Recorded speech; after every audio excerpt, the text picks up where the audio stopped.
in week 5, and I'm talking today about why generalized advice is so dangerous. I talk to lots of people and coach people about this so much, where when you see someone that's giving generalized advice, when it's not specific, when it really doesn't get down into the details of what's happening, more times than not, you're going to find they have things to hide, or the motives aren't pure, or there's some form of manipulation that's going on.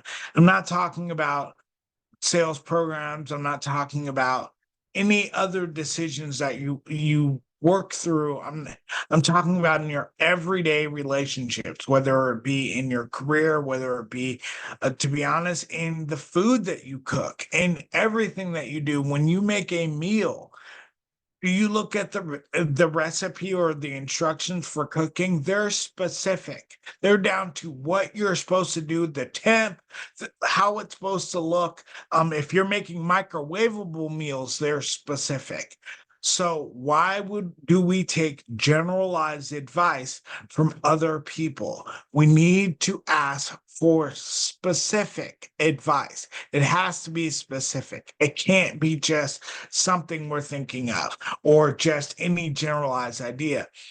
Advice is very, very dangerous. And we'll just go with some of these tips here. First off, they never really identify the goal or the outcome that you're looking for. When you're getting generalized advice, it is so general that you're never actually thinking about the goal or outcome that you're trying to achieve. You've never looked at the objectives, the small breakthroughs that you're going to have to go through to get to that goal.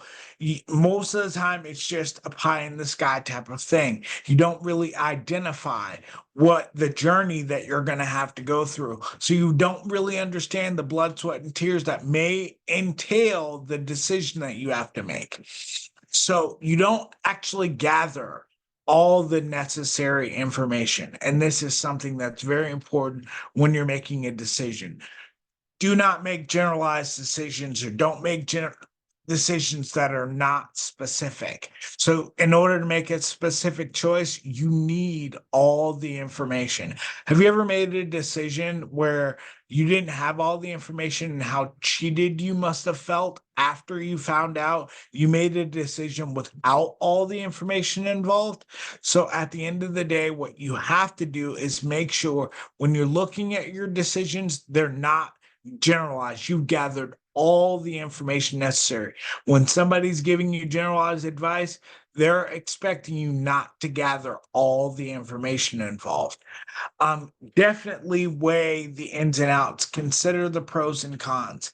And that's what people want you to skip over when they're giving you generalized advice. They don't want you to think about the pros and cons, because if you think about the risk to reward too much, you're going to find out there's way too much risk involved and way too little reward. You're going to be risking everything to get very little of nothing. To be honest with you, this is a great tactic of somebody that is manipulative. They like to rush people into decisions. Many people do this, especially controlling, possessive types that we kind of talked about earlier in this program, are going to be looking to make decisions, or get you to make decisions at least, where you don't weigh the pros and cons. You're only thinking about really maybe one major pro and don't ever look at the cons, or you don't look at the pros at all and you look at too many cons, but you never really look at all of the information objectively. So another thing that you can see, especially when somebody's giving you generalized advice, they don't want you setting a deadline. They don't want you setting a time frame. They don't want you looking at, and I think decisions should always come with some type of time frame. I can't be doing the same thing forevermore and just that's stubbornness. That's being stubborn. That's not making a decision out of determination. That's making a decision out of my own stubborn muck. I'm saying indefinitely I'm going to work at this same thing no matter what happens with the strategy.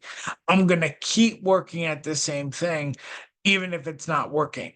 So I like to set deadlines, especially specific advice should have a deadline entailed in it. There should be a deadline somewhere that goes along with what you're talking about.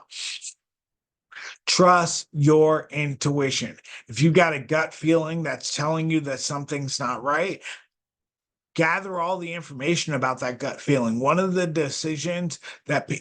things that people will do a lot of times in decision making is they will ignore their intuition. They will act like their intuition is not there. They will act like it doesn't matter when you're making decisions. No, let me ignore that feeling. No, research that feeling. Even if that feeling is a fear, even if that feeling is something that's not right, you want to research that so you can get rid of it and face that fear. Let's say that that is rooted in pride. Let's say, oh, I think I'm too good for this, or I think I'm not good enough for that. You want to know these things. So trust your intuition and figure out what you're going to do. But generalized advice is very, very dangerous. Make sure the advice that you're getting from people is specific.